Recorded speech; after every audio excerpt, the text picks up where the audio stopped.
तक की पूछताछ में हमारे सामने तथ्य हैं कि इनके समेत इनके परिवार के भी काफ़ी सदस्य इसी में संलिप्त हैं। इनके खिलाफ भी एनडीपीएस के काफ़ी मुकदमे दर्ज हैं। इनके खुद के खिलाफ भी 3 मुकदमे दर्ज हैं एनडीपीएस के। इनके फादर इनके खिलाफ भी 203 मुकदमे एनडीपीएस के तहत दर्ज हैं। तो इनका पूरा परिवार ही इस तरह की एक्टिविटीज में संलिप्त है। रोजमर्रा की जिंदगी जीता हुआ एक वकील, सबके साथ मिलनसार और लोगों में अच्छी पहचान रखने वाला। एक दिन उसकी गिरफ्तारी होती है और फिर होता है बड़ा खुलासा कि उस वकील ने पाकिस्तान को फंडिंग की है।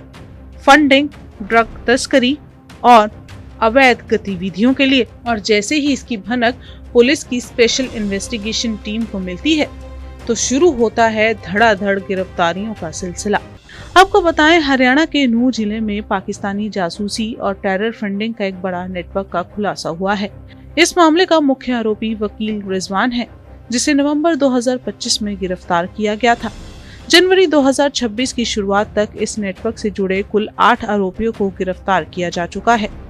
हालिया गिरफ्तारी पंजाब के संगरूर के संदीप उर्फ सन्नी की हुई है। पुलिस रिमांड पर लिए गए आरोपी संदीप उर्फ सन्नी ने बताया कि मुख्य आरोपी युवा वकील रिजवान के साथ उसका 50,000 रुपए का लेन देन हुआ था। ये रकम हवाला के जरिए विदेशी ड्रग्स नेटवर्क से जुड़ी बताई जा रही है। मामले की शुरुआत 26 नवंबर को युवा वकील रिजवान की गिरफ्तारी से हुई थी, जो पाकिस्तानी हैंडलर्स से संपर्क में था और हवाला के माध्यम से देश विरोधी गतिविधियों के लिए फंडिंग कर रहा था। रिजवान के बाद पंजाब से एक मिठाई विक्रेता और अन्य आरोपियों की गिरफ्तारी हुई। हाल ही में 29 दिसंबर को संगरूर पंजाब निवासी संदीप उर्फ सन्नी को उसके साथी के साथ 8वीं गिरफ्तारी में पकड़ा गया। सन्नी को 4 दिन की पुलिस रिमांड पर लिया गया। आपको बताएं, डीएसपी अभिमन्यु लोहान का कहना है कि सन्नी विदेशी ड्रग्स डीलर्स के साथ सीधे संपर्क में था और रिजवान से भी उसके गहरे संबंध सामने आए हैं।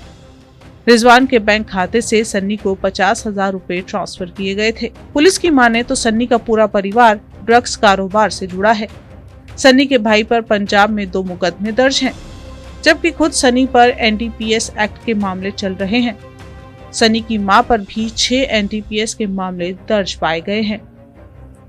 आरोपियों का ये नेटवर्क विदेशी नागरिकों से जुड़ा है, जहां हवाला के जरिए ड्रग्स की कमाई का लेन देन होता है और इसी कड़ी में रिजवान भी देश विरोधी गतिविधियों में शामिल पाया गया।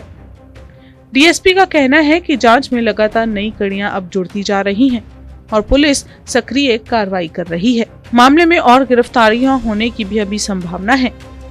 वहीं तावड़ू सदर थाने में दर्ज इस केस की गहनता से जांच चल रही है, जिसे पाकिस्तानी लिंक और ड्रग्स टेरर फंडिंग का पूरा नेटवर्क उजागर होने की उम्मीद है। पुलिस ने लोगों से अपील की है कि किसी भी संदिग्ध गतिविधि की सूचना उन्हें तुरंत दी जाए। एफआईआर नंबर 259 अंडर 17 यूपीए और 113 बीएनएस दर्ज है, जिसमें मुख्य आरोपी रिजवान समेत 7 आरोपियों को पहले गिरफ्तार किया जा चुका है और इसी कड़ी में आगे काम करते हुए हमने जो अगला हमारा 8वां आरोपी है संदीप को गिरफ्तार किया दिनांक 29 दिसंबर को। 30 तारीख को इसको कोर्ट में पेश करके हमने 4 दिन का रिमांड लिया। अभी फिलहाल कल इनका रिमांड समाप्त होगा, तो कल इनको जुडिशल पेश करेंगे। अब तक की पूछताछ में हमारे सामने तथ्य हैं कि इनके समेत इनके परिवार के भी काफ़ी सदस्य इसी में संलिप्त हैं। इनके खिलाफ भी एनडीपीएस के काफ़ी मुकदमे दर्ज हैं। इनके खुद के खिलाफ भी 3 मुकदमे दर्ज हैं एनडीपीएस के। इनके फादर इनके खिलाफ भी 2 से 3 मुकदमे एनडीपीएस के तहत दर्ज हैं। इनकी मदर का नाम है जर्नैल कौर, उनके खिलाफ भी 5 से 6 मुकदमे पंजाब में एनडीपीएस के दर्ज हैं। तो इनका पूरा परिवार ही इस तरह की एक्टिविटीज़ में संलिप्त है और इसी के साथ इन्होंने एक ट्रांजैक्शंस भी किया है 14 नवंबर को 50,000 की, जिसके तहत इन्होंने 50,000 रुपये रिजवान के खाते में ट्रांसफ़र किए थे। फिलहाल अगर आगे पूछताछ में कोई और तथ्य सामने आते हैं उसकी भी जांच की जाएगी।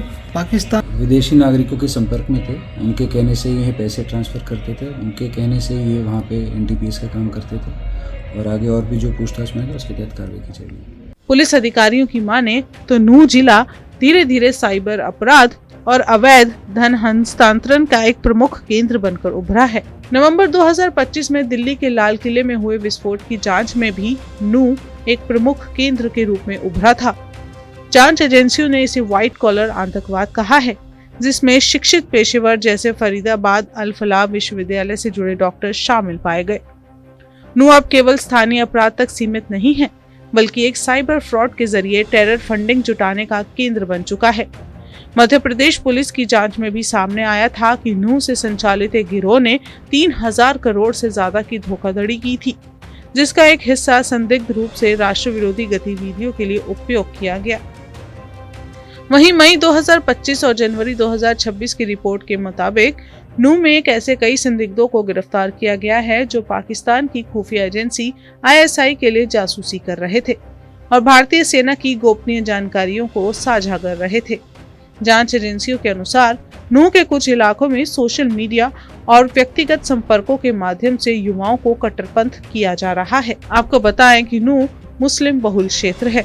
कम साक्षरता और गरीबी का लाभ उठाकर भारी आतंकी संगठन यहां अपनी जड़ें जमाने की कोशिश कर रहे हैं। इन उभरते खतरों को देखते हुए हरियाणा सरकार ने नूह में एक एंटी टेररिस्ट सेल को सक्रिय किया है और संदिग्ध गतिविधियों पर कड़ी निगरानी रखी जा रही है।